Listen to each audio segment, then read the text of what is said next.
नमस्कार, आप देख रहे हैं इंडिया 360। मैं हूं पद्मजा जोशी। जो झगड़ा शुरू हुआ था बोर्ड रूम से, अब वो सड़कों तक पहुंच गया है। टाटा सन्स के सुरक्षा कर्मियों पर पत्रकारों से मारपीट का आरोप लगा है। मुंबई के बॉम्बे हाउस, जो कि टाटा ग्रुप का मुख्यालय है, उसके बाहर ये मारपीट की गई। उसी मारपीट और हंगामे की तस्वीरें हैं। खबरों के मुताबिक मुख्यालय के बाहर जैसे ही साइरस मिस्त्री निकले, 2-3 फोटोग्राफर्स उनकी तस्वीरें खींचने की कोशिश करने लगे, लेकिन मिस्त्री के सुरक्षा कर्मियों को ये नागवार गुजरा और उन्होंने पत्रकारों के साथ धक्का मुक्की और मारपीट की। सुरक्षा कर्मियों ने न सिर्फ पत्रकारों से मारपीट की, बल्कि उनके कैमरे भी तोड़ दिए। आपको बता दें कि टाटा समूह के चेयरमैन पद से मिस्त्री को हटाने के बाद लगातार विवाद चल रहा है और अब इस विवाद में ये घटना भी जुड़ गई है।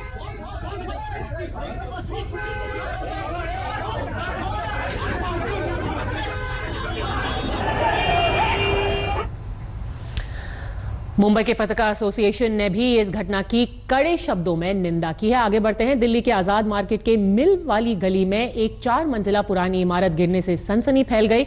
इमारत में 4 परिवार रहते थे। हादसे में एक शख्स की मौत की भी खबर है। मलबे में अभी भी कई लोगों के दबे होने की आशंका है। फायर ब्रिगेड और राहत और बचाव टीम रेस्क्यू में फिलहाल जुटे हुए हैं। हादसा शाम 4:15 बजे के आसपास हुआ था। पहुंच गया तो मौके पे हूँ मैं। तुम घर पे जाओ ना यार, तुम घर पे जाओ। बत्ती उड़ रही है। अभी नहीं, अभी स्टार्ट कर रहा हूं, क्योंकि पहले आधा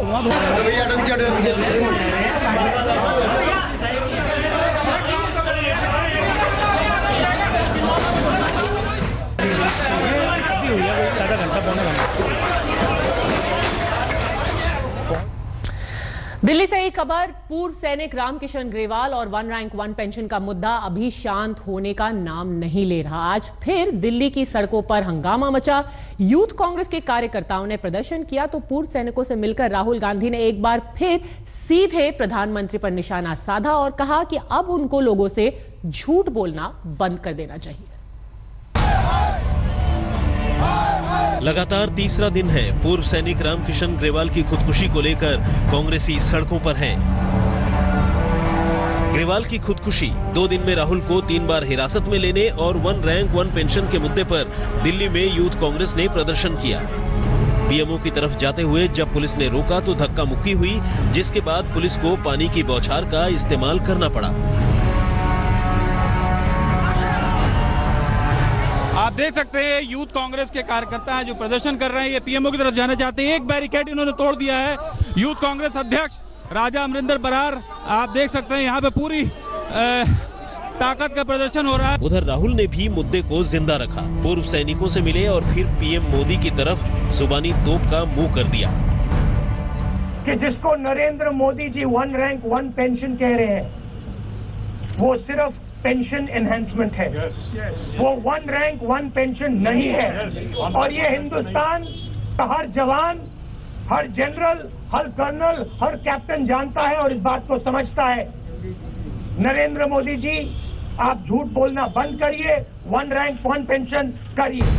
इस मुद्दे को दिल्ली के सीएम अरविंद केजरीवाल भी जोर शोर से उठा रहे हैं, लेकिन ओआरओपी के मुद्दे पर पहली बार केजरीवाल ने बीजेपी के साथ राहुल को भी निशाने पर लिया। वो है ना, 100 चूहे खा के बिल्ली आज को चली। वही बता रहे थे, कहते हैं जी 1971 से लेके पिछले साल तक इसी कांग्रेस ने एक्स सर्विसमैन के चीजों को धीरे धीरे सब कटेल किया था।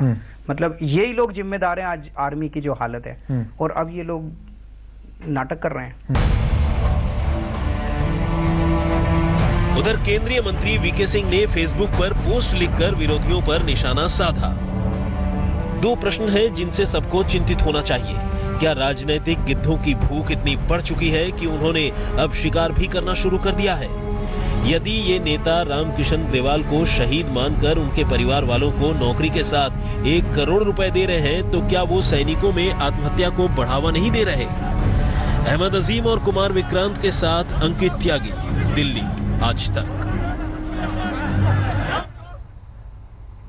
कांग्रेस के साथ साथ आम आदमी पार्टी भी लगातार वन रैंक वन पेंशन का मुद्दा उठा रही है। अरविंद केजरीवाल कल भिवानी पहुंचे हुए थे। शाम को जेएनयू पर जो दिल्ली वालों को तकलीफें हो रही हैं, क्या उनकी सुध अरविंद केजरीवाल को है? क्योंकि दिल्ली का दम उखड़ रहा है, दिल्ली में सांस लेना मुश्किल हो गया है। हवा इतनी जहरीली है कि हमारे फेफड़े ऑक्सीजन की शक्ल में बीमारी सोख रहे हैं। पूरी दिल्ली गैस चेंबर बनी हुई है, लेकिन फिर भी दिल्ली के रहनुमा कोई ठोस कदम उठाने के बजाय आरोप प्रत्यारोप का खेल खेल रहे हैं।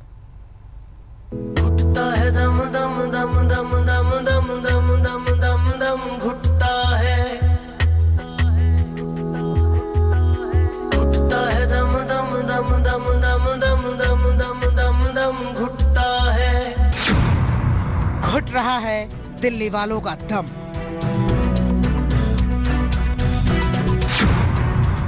गैस चैम्बर बन गई है राजधानी दिल्ली।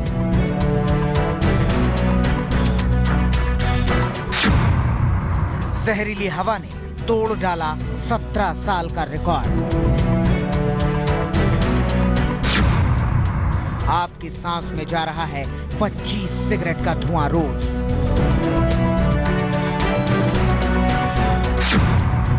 दिल्ली एनसीआर में सामान्य से 20% ज्यादा प्रदूषण। प्रदूषण की मार दिल्ली को बीमार, बहुत बीमार कर रही है। दिल्ली की हवाओं में जहर घुला है, इतना जहर कि अनजाने में ही सही मगर 25 सिगरेट पीने से फेफड़ों को जितना नुकसान होता है, उतना ही नुकसान दिल्ली में खुले फिजाओं में सांस लेने से रोज हो रहा है। दिल्ली एनसीआर में सामान्य से 20% ज्यादा वायु प्रदूषण है। ये पैटर्न अगले 2 दिन में और ऐसा होना, ऐसा का पूर्वानुमान है। जानकर हैरान रह जाएंगे कि सूखी पत्तियों और कूड़े को जलाने से जो PM10 बनता है, उसका लेवल दिल्ली एनसीआर में खतरनाक लेवल तक पहुंच गया है। केंद्र सरकार दिल्ली सरकार को कोसती है, दिल्ली सरकार केंद्र को कोसती है और दम दिल्ली का निकलता जा रहा है। ये बात बिल्कुल सही है। परिस्थिति दिल्ली की बहुत गंभीर है।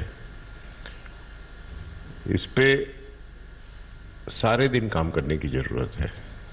केवल एक दिवाली का इशू ले लिया तो 364 दिन क्या हो रहा है?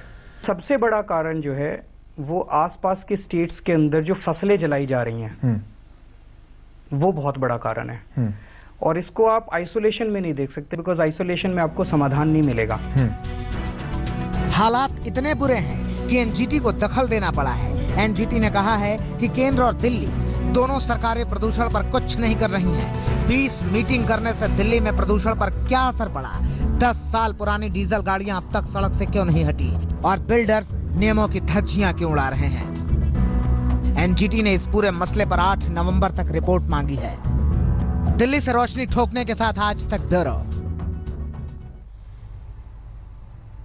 खबर ये भी आ रही है कि दिल्ली सरकार की कैबिनेट ने अभी फैसला किया है कि डीपीसीसी यानी कि प्रदूषण कंट्रोल बोर्ड सोमवार तक बताए कि एक्शन प्लान क्या है प्रदूषण पर काबू पाने के लिए। बात अब करते हैं भोपाल की, जहां जेल ब्रेक पर एक बड़ा खुलासा हुआ है। आज तक को ऐसे दस्तावेज मिले हैं जिससे लगता है कि भोपाल सेंट्रल जेल की सुरक्षा में भारी कोताही बरती गई है। क्या है पूरा मामला, देखिए इस रिपोर्ट में।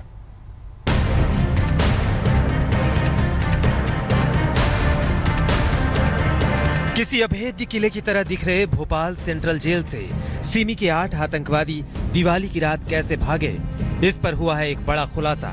आज तक के हाथ ऐसे दस्तावेज लगे हैं जो चीख चीख कर कह रहे हैं कि वीआईपी लोगों की पहरेदारी की खातिर जेल की रखवाली में कोताही हुई। आज तक के हाथ लगे दस्तावेज साफ करते हैं कि जब जेल प्रशासन सुरक्षा कर्मियों की कमी से जूझ रहा था और जिस दिन ये जेल ब्रेक की घटना को अंजाम दिया गया, उस दिन 80 के करीब सुरक्षा कर्मी जेल की सुरक्षा के बजाय वीआईपी सुरक्षा में लगे थे। आज तक को हाथ लगे दस्तावेज के मुताबिक उस रात मुख्यमंत्री आवास में 1 सुरक्षाकर्मी, उप मुख्यमंत्री दफ्तर में 1 सुरक्षाकर्मी, मुख्य सचिव के बंगले पर 10, उप सचिव के बंगले में 3, जेल मंत्री के बंगले में 4 और जेल महानिदेशक के बंगले पर 1 सुरक्षाकर्मी की ड्यूटी लगी थी। इसी तरह अतिरिक्त महानिदेशक जेल के बंगले में 2 जवान, अतिरिक्त जेल महानिरीक्षक के बंगले में 6 जवान, 2 उप जेल महानिरीक्षकों के बंगले में 17 पुलिस वाले, पूर्व जेल मंत्री जगदीश देवड़ा के बंगले में 2 जवान, पूर्व जेल मंत्री अंतर सिंह आर्य के बंगले में 2 जवान, जेल अधीक्षक के बंगले में 4 जवानों की ड्यूटी, जेल मुख्यालय में 17 सुरक्षाकर्मी तैनात थे। यानी 80 सुरक्षाकर्मी वीआईपी ड्यूटी पर थे। जेल की पहरेदारी में थे सिर्फ 30 जवान। हैरानी तो यह है कि जिस जेल में सिमी के 29 संदिग्ध आतंकी के साथ साथ 3000 कैदी बंद हों, उसे सिर्फ 30 से 35 सुरक्षा कर्मियों के भरोसे ही छोड़ दिया गया था। सूत्रों के मुताबिक दिवाली के कारण इनमें भी कई सुरक्षाकर्मी छुट्टी पर थे। बहरहाल शिवराज सरकार ने मध्य प्रदेश उच्च न्यायालय के रिटायर्ड जज जस्टिस S.K. पांडे से जेल ब्रेक कांड की न्यायिक जांच के आदेश दे दिए हैं। उम्मीद है कि जांच से सारी सच्चाई बाहर आ जाएगी। आशीष पांडे, भोपाल, आज तक।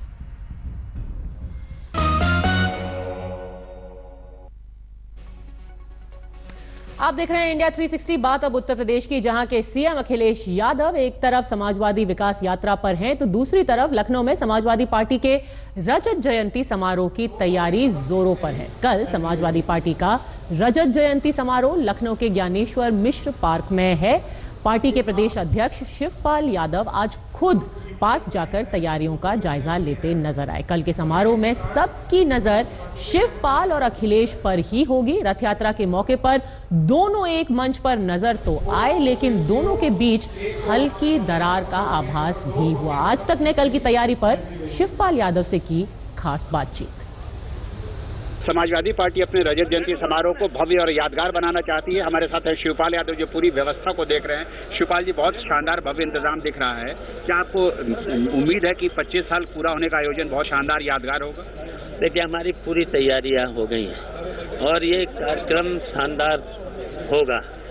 और हमारे समाजवादी जितने भी हैं, नेताजी से लेकर के देवगौड़ा जी से लेकर के शरद यादव जी से लेकर के लालू प्रसाद जी से लेकर के अजीत सिंह से लेकर के और अभय चौटाला से लेकर के सभी ये शानदार नेता हैं। जब हमारे शानदार समाजवादी नेता आ रहे हैं तो कार्यक्रम भी शानदार होगा। आप साइकिल पे तब से सवार हैं जब से आप खुद साइकिल पर चला करते थे। आपको लगता है कि 25 साल में पार्टी ने बहुत यादगार काम किया है? मुलायम सिंह यादव को आज एक फक्र होना चाहिए, उनको एक गर्व होना चाहिए कि पार्टी यहाँ तक पहुँची है 25 साल में। ये सही है कि हमने तो बहुत छोटे थे ना, हाई स्कूल जैसे ही मैंने पास किया है, साइकिल के पैर भी नहीं आते थे। तब पैर नहीं आते थे, तब क्या बोलते थे, कैंची चलाते थे। और कैंची के बाद जब पैर नहीं आते थे तो बैठ लेते थे, तब से चला रहा हूँ। और फिर मैंने देखिए 74 का चुनाव पूरा साइकिल से लड़ा।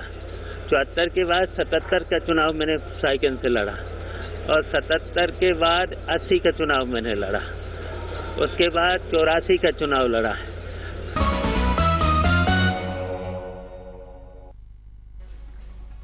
आप देख रहे हैं इंडिया 360। खबर अब मुंबई से, जहां टीवी एक्ट्रेस प्रत्यूषा बैनर्जी खुदकुशी केस में एक नया मोड़ आ गया है। ये जब सामने आए हैं उनके बॉयफ्रेंड राहुल सिंह के साथ प्रत्यूषा के आखिरी फोन कॉल के डिटेल्स। क्या है प्रत्यूषा के आखिरी फोन कॉल में, देखिए ये रिपोर्ट। क्या छोटे पर्दे की बालिका वधू प्रत्यूषा बनर्जी पर उसका बॉयफ्रेंड राहुल सिंह जिस्म फरोशी का दबाव बना रहा था? आज तक के हाथ लगी है प्रत्यूषा और राहुल के बीच की आखिरी बातचीत का ट्रांसक्रिप्ट। जरा बातचीत के इस हिस्से पर गौर कीजिए। यहाँ पर अपने आप को बेचने थोड़े आए हैं, एक्टिंग करने आए हैं, काम करने आए हैं तो काम करेंगे। और तुमने मुझे कहाँ कहाँ लाकर छोड़ दिया। राहुल, तुम्हें पता नहीं कि मैं कितना बुरा महसूस कर रही हूँ। आधे घंटे में आ रहा हूँ। नहीं राहुल, इट्स ओवर। 3 मिनट की बातचीत का एक और हिस्सा है जिससे ये संकेत मिलता है कि प्रत्यूषा को जिस्म फरोशी के दलदल में घसीटा जा रहा था। मेरे को प्रोस्टिट्यूट तो सोचो, आज तक कभी नहीं। क्या बातें हैं ये? मैंने कई बच्चों की देखरेख की है, मैं उस तरह की नहीं हूँ। तुम सोचो। नहीं किया। आज क्या कहा था? नहीं किया। अच्छा हुआ कि नहीं? उस दिन मैंने ये बात मैं फील नहीं कर रही। ओके कोई बात नहीं, मेरे साथ फील मत करो। मेरे बारे में गंदा गंदा। ये सब हंसने की बात है। तुम्हारे बारे में कोई ऐसा बोले तो हंसो। मेरे माँ बाप हैं वो। तो हंसो। तुम्हारे माँ बाप मेरे को गाली देते हैं। गाली? हाँ सोचो। सच में मैं इनका खून नहीं हूँ। तभी तो मुझे गाली देता है। लेकिन इस केस में जमानत पर चल रहे राहुल से जब आज तक ने पूछा तो उसने इन आरोपों से साफ इनकार कर दिया।